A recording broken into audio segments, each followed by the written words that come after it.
Baik, bismillahirrahmanirrahim. Assalamualaikum warahmatullahi wabarakatuh.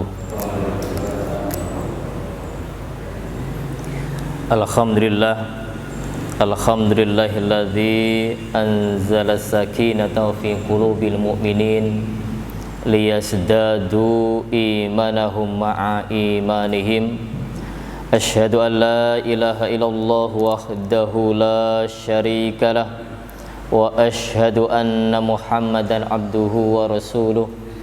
Allahumma salli wa sallim ala nabiyyina Muhammadin wa ala alihi wa sahbihi ajma'in, amma ba'du. Ayyuhal hadirun wal hadirat, jamaah salat subuh yang diberkahi Allah, bersyukur atas nikmat yang Allah anugerahkan kepada kita.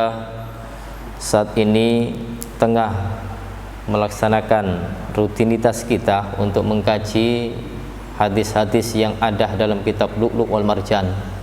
Mudah-mudahan atas kehadiran kita yang kita tengah tergugah untuk melaksanakan ibadah sholat subuh berjamaah dilanjutkan dengan kajian rutin. Mudah-mudahan niat yang tulus, ikhlas, berangkat dari rumah, di tempat pun juga ikhlas, pulang pun juga ikhlas, mendapatkan barokah dari Allah Subhanahu wa ta'ala. Amin. Amin ya rabbal alamin. Salawat dan salam semoga tetap terlimpah kepada junjungan kita Rasul kita Muhammad sallallahu alaihi wasallam. Baik, jamaah yang dimuliakan Allah, pada pagi ini kita akan lanjutkan hadis nomor urut 204. Babud dalil ala anna man tayaqqanat tahara summa syakka fil hadas falahu ayyusalliya bi taharati. Bab tentang dalil terhadap orang yang sudah yakin akan kesuciannya, kemudian ragu dalam hadas atau tidak, falahu ayyusalli bi taharati, maka hendaklah ia salat dengan kesuciannya itu. Hadis 204. Hadisu Abdullah bin Zaid bin Asim al-Ansari annahu syaka ila Rasulillah sallallahu alaihi wasallam. Hadis dari Abdullah bin Zaid bin Asim al-Ansari, bahwasannya beliau Asim, Zaid bin Asim, Abdullah bin Zaid, menceritakan kepada Rasul SAW perihal ar-rajulu alladhi yukhayyalu ilaih, perihal seorang laki-laki yang terbayang, yang terbayang padanya annahu yajidu syai' fi shalah, bahwasannya ia mendapati sesuatu, dalam kurung itu fi batni, yaitu dalam perutnya, fi shalah, di saat salat.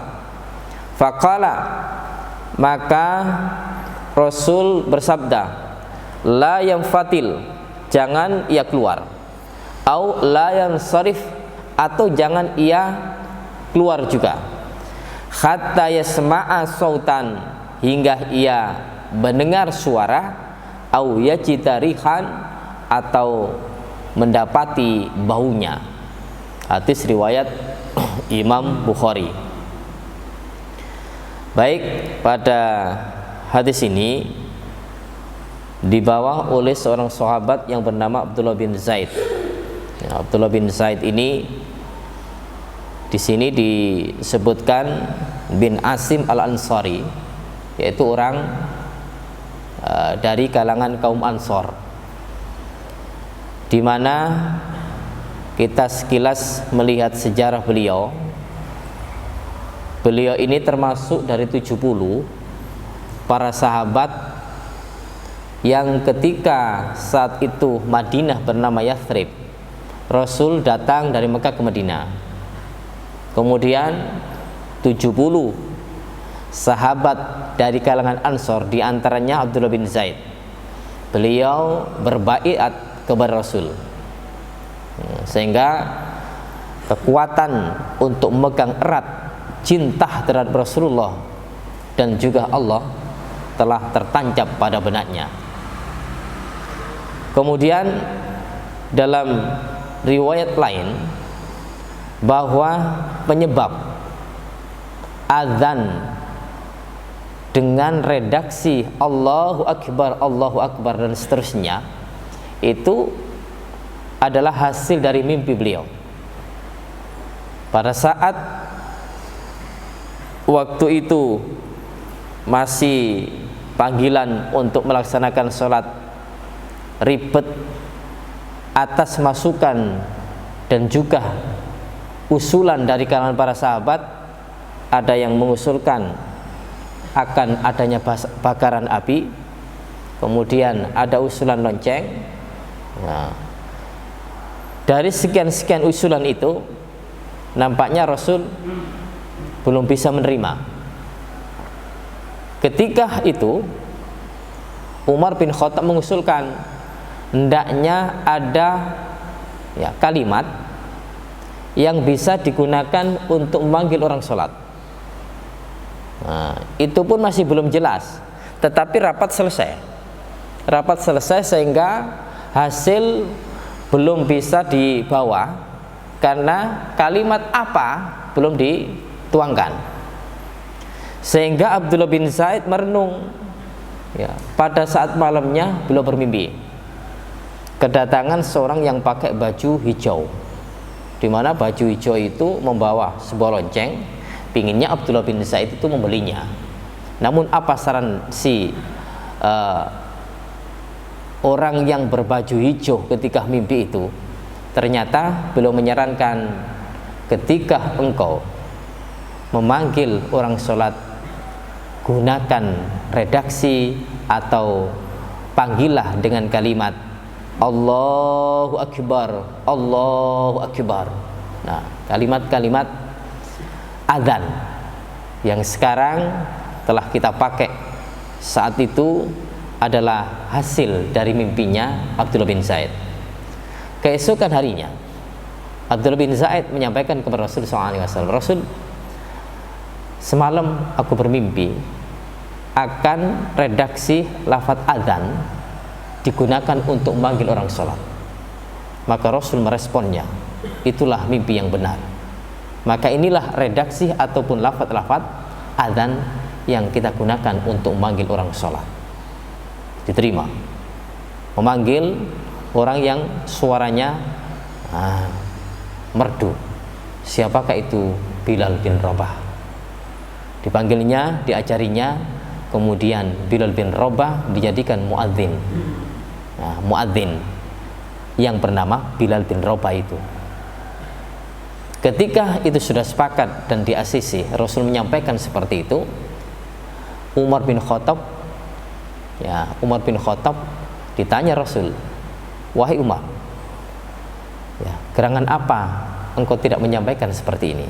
Maknanya Umar itu juga mendapatkan mimpi seperti itu.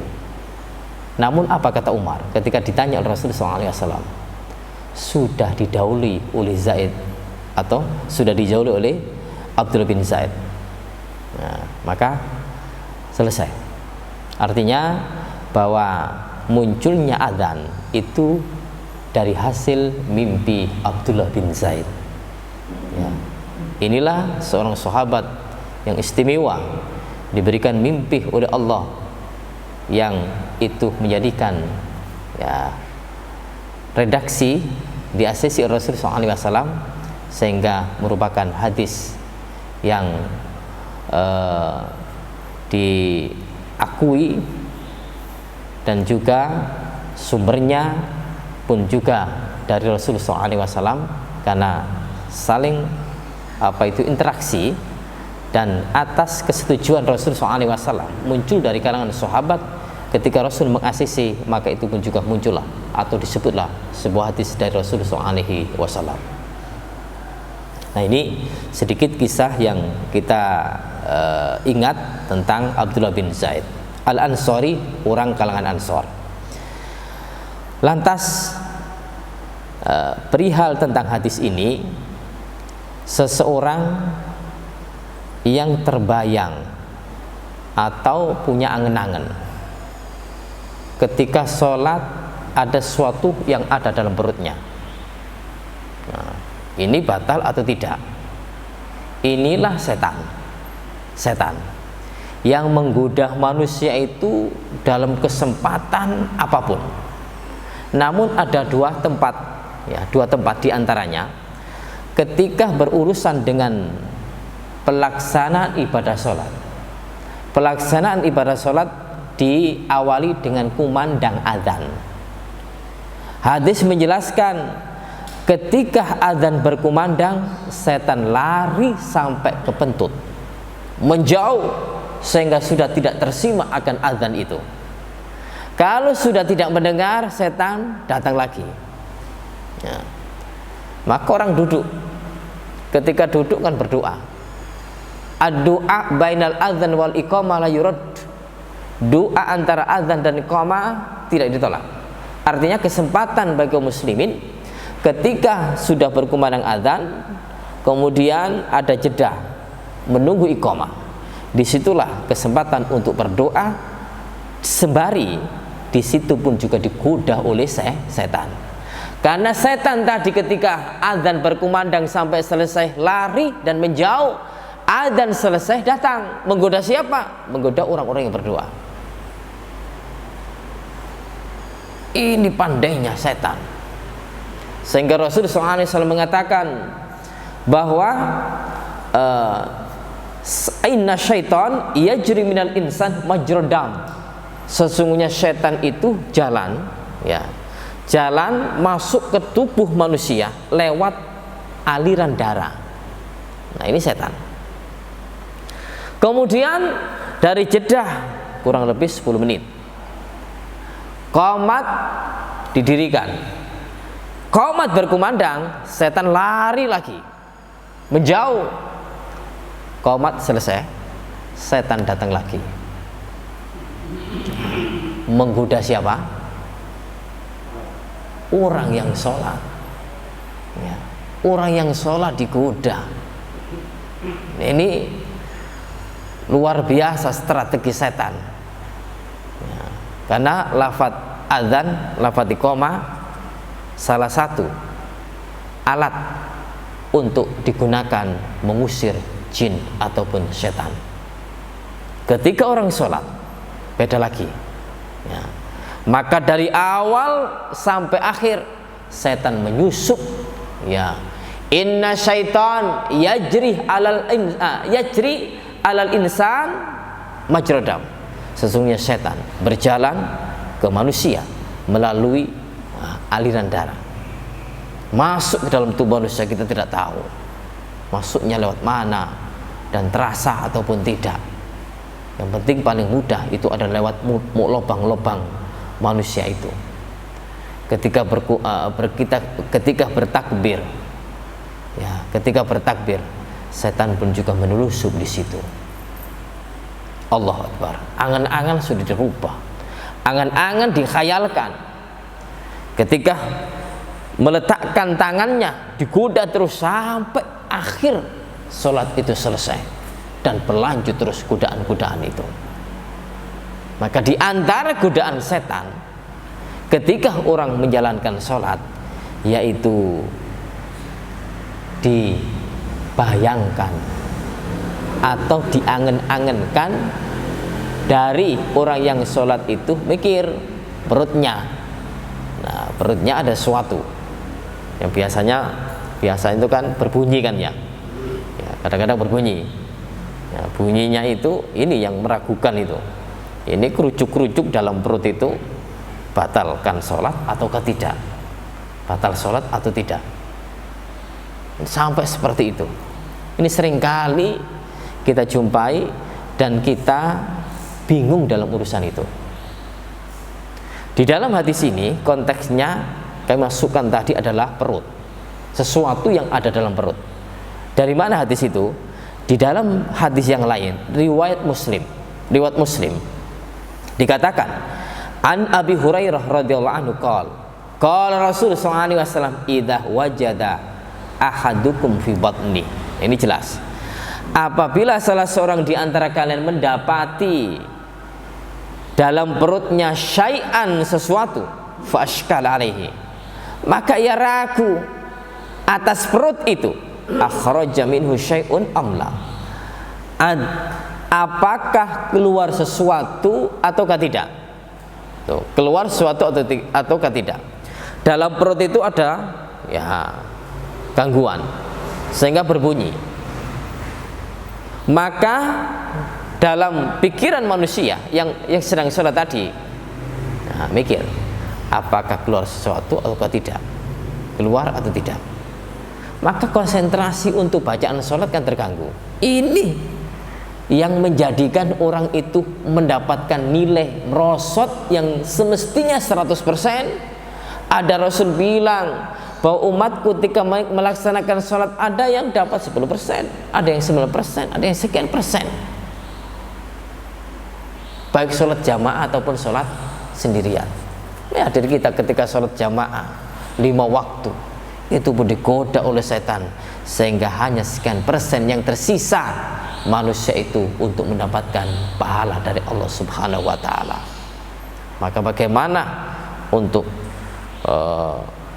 menghilangkan atau menjauhi dan menghindari dari godaan-godaan setan tadi?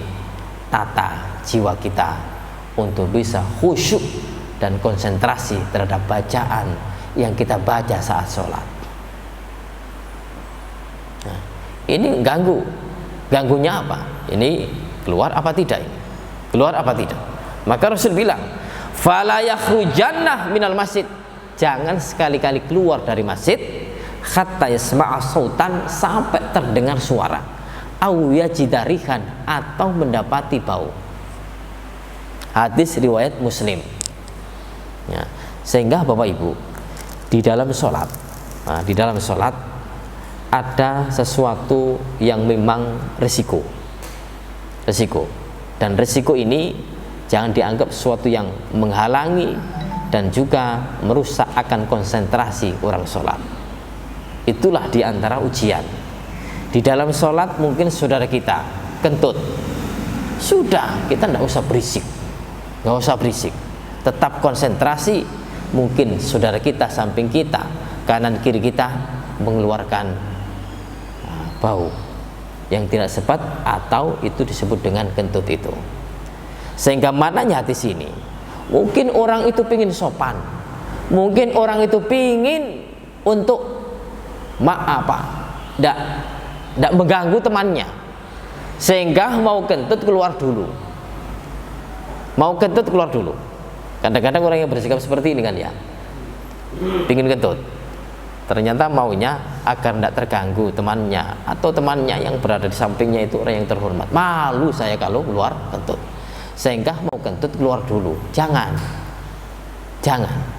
karena belum batal, saat itu belum batal. Sehingga bagaimana solusinya? Yo, kalau sudah kentut keluar atau sudah mendapati baunya, sudah, orang itu batalkan diri. Tapi kalau untuk keluar dari dua dubur yang selain kentut seperti pipis ataukah ya BAB, maka ya otomatis dong ya kita harus keluar karena tidak mampu untuk menahannya. Itu keluarnya di tempat tersendiri. Tapi kalau kentut, tolong jangan keluar dari masjid atau jangan batalkan sholat kalau memang benar-benar mendapati suara kentut itu.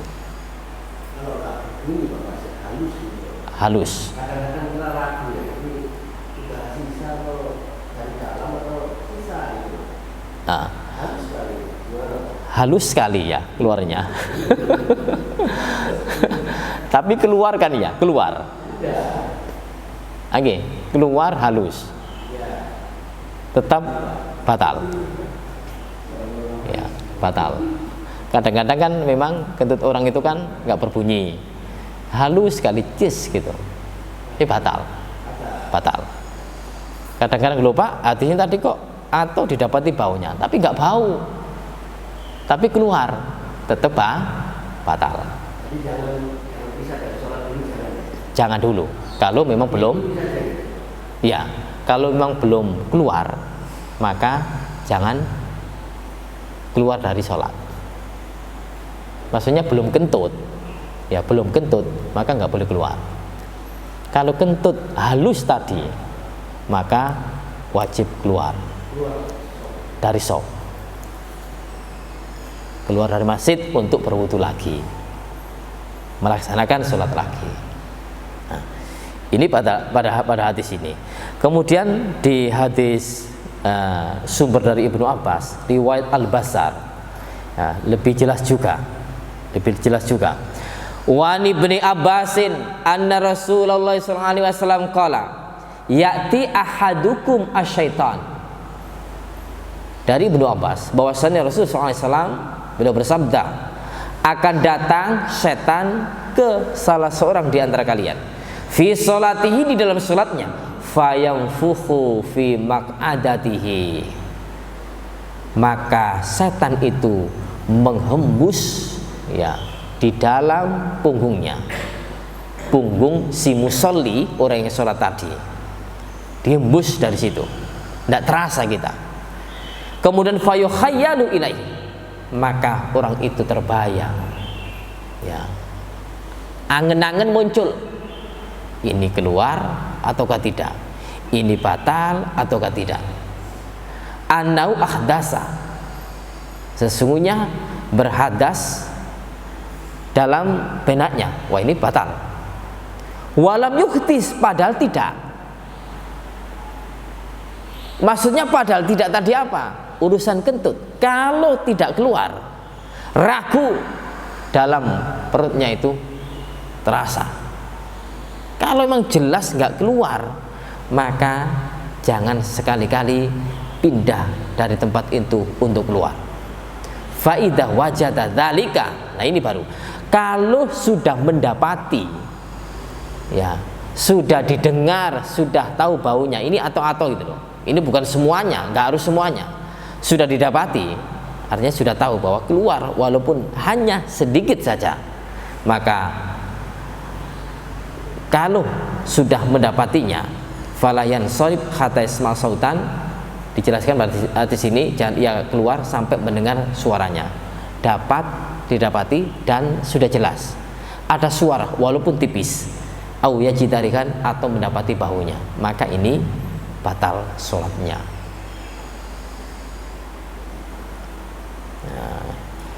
Nah ini di dalam riwayat yang lain, riwayat ini banyak kami kutip di kitab Bulughul Maram, tambahannya ada sampai 3 hadis. Walil Hakim an Abi Sa'id amarfu'an, dan bagi Hakim dari Abi Sa'id secara marfu, idza jaa ahadukum syaitan, apabila setan itu mendatangi kepada salah seorang di antara kalian, faqala, maka ia mengatakan, setan itu bilang gini, innaka akhdasta, sesungguhnya engkau hadas, sesungguhnya engkau sudah beratas. Falyakul, maka katakan, kadzabtah, engkau dusta. Wa kharajahu Ibnu Hibban bilaftin, dikeluarkan oleh Ibnu Hibban dengan lafaz falyakul, katakan fi nafsi, dalam hatinya. Ya, dalam hatinya. Maknanya gini, ketika orang itu sedang sholat, kemudian bahasa kalau sudah tertulis itu seperti ini. Bahasa kalau sudah tertulis, yaitu engkau batal. Engkau batal. Maka kita katakan dalam diri kita, enggak. Walaupun ya tidak terredaksi ya dalam ucapan, tapi kita katakan dalam hati. Kita kan sudah kita bayangkan kan ya, apa sih perkataan dalam hati dengan kalimat tidak tadi? Karena setan mengganggu. Dengan cara halusnya, dengan cara lembutnya, engkau batal. Gara-gara perutmu sudah kocak tadi, ya, sudah berputar tadi dalam setan, wah batal. Dalam hati kita katakan tidak, maka lanjut terus atas sholat yang sedang kita lakukan tadi, sehingga muncul kaidah al yakin la yuzalu bisyak. Yakin itu tidak bisa digalakkan, tidak bisa dihilangkan dengan keraguan. Nah, tadi mau sholat sudah yakin kan, sudah wudhu. Kemudian di tengah-tengah sholat ragu, batal tidak batal. Hilangkan keraguan itu, kembalikan kepada yang yakin, yaitu tidak batal. Lanjut sholatnya. Nah, ini cerdasnya, pandainya cari celah ya, setan itu untuk menggoda kita ketika kita sedang dalam melaksanakan sholat. Bukan hanya ini saja, kita pun juga akan kadang diragukan tentang jumlah rokaat. Sering kan ya, sholat subuh ini sudah 2 atau 3 atau 1 atau 2. Kalau ragu tentang jumlah rakaat 1 atau 2, pilih yang mana? 1. Kalau pilih yang 2, maunya selesai. Ini setan. Toh nanti hitungannya lebih, ya enggak apa-apa. Ternyata 3, maka nanti solusinya sujud sahwi. Nah, sujud sahwi. Kemudian ragu jumlah rakaat ini 2 atau 3, pilih yang sedikit. Nah, intinya gitu. Jadi dalam sholat ketika orang itu ragu tentang jumlah rakaat, maka dipilih yang yakin, yaitu yang sedikit. Jangan pilih yang banyak. Kalau banyak selesai, maka ini gangguan. Setan pinginnya kan sholat itu cepat selesai. Kalau sudah tidak ragu, wajar selesainya memang jumlahnya 2 rakaat pantas selesai, karena sudah tidak ada keraguan lagi. 3 rakaat, 4 rakaat, demikian seterusnya. Tapi ketika ragu, digoda, dikacuh benak kita itu 3 atau 4, maka pilih yang sedikit. Kemudian kita selesaikan, tambahi kekurangan tadi sehingga tidak ada keraguan, maka solusinya wajib untuk melaksanakan sujud sahwi. Karena sujud sahwi itu kelupaan seseorang dalam sholat, kelupaan apapun, namun terfokus. Kemudian ketika berbicara masalah hadis tentang kelupaan dalam sholat, ternyata mengerucut menjadi 4 yang ada sujud sahwinya. Dulu sudah kita pernah jelaskan ya, sujud sahwi. Saya ingat sujud sahwi kelupaan dalam sholat. 1, kelupaan duduk tahiyat awal. Duduk tahiyat awal berarti rakaat pinten? 2. Tahiyat awal berarti ada tahiyat awal, ada tahiyat akhir. Kelupaan duduk tahiyat awal, bisa rakaatnya itu 3 atau 4. Ya, kalau sudah tidak duduk tahiyat awal, kan sudah berdiri, sudah lanjut aja. Ya, sudah lanjut aja karena sudah siap gitu loh, sudah siap. Ya, kecuali nada sholat itu kan juga perlu gitu loh. Nada sholat perlu. Antara berdiri dari sujud ke berdiri itu kan nadanya kan lama kan ya. Allahu Akbar. Jamaah pun juga bisa meresapi. Loh, ini mestinya duduk. Langsung respon jamaah itu, subhanallah.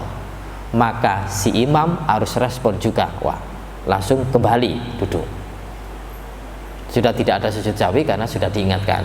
Tapi kalau sudah lupa, alhamdulillahirabbil alamin, jamaah baru tahu, subhanallah, bingung. Yang kedua, lupa kurang rakaat, maka harus ditambahi dulu rakaatnya. lupa kelebihan rakaat, ini pun juga terjadi. Ragu-ragu tentang jumlah rakaat 2 atau 3, maka wajib berpegang kepada yang sedikit. 4 kelupaan inilah yang ada sujud sahwinya. Adapun kelupaan-kelupaan yang lain sudah tidak ditemukan hadisnya untuk melaksanakan sujud sahwi. Tapi ada hadis segala sesuatu yang lupa itu sujud sahwi. Tapi hadis itu ada rinciannya, ada lanjutannya. Oleh karena itu penjelasan yang kami sampaikan mengarah dan mengerucut kelupaan dalam sholat ada sujud sahwinya, ada di 4 tempat. Sakit Ibu Tambi? Jelas ya? Oke. Nah, ini hadis ke-204. Nah, oke. Hadis satu lagi. 205. Babu Toharoti juludil maita bitibah. Bab yang menjelaskan kulit bangkai menjadi suci dengan disama. Hadis Ibnu Abbas radhiyallahu anhu qala. Hadis Ibnu Abbas, semoga Allah meridhai, ia berkata, wajadan Nabi sallallahu alaihi wasallam syatan maitatan. Nabi mendapati seekor kambing yang sudah jadi bangkai. U'tiyatha maulatun limaimunah minas sodako. Ini hasil sodako seorang budak kepada Maimunah. Faqala Nabi SAW, maka Nabi SAW bersabda, halla intafa'tum bijildiha. Kenapa kalian tidak mengambil manfaat dari kulitnya? Qalu, para sahabat mengatakan, innaha maitatun. Sesungguhnya kambing itu sudah menjadi bangkai, wahai Rasul. Qala, Rasul mengatakan, innama haruma akluha. Sesungguhnya yang diharamkan itu hanya memakannya. Maknanya di sini bahwa kalau toh mau, bahasanya kan tidak ada kewajiban. Yang diharamkan kalau ada kambing mati,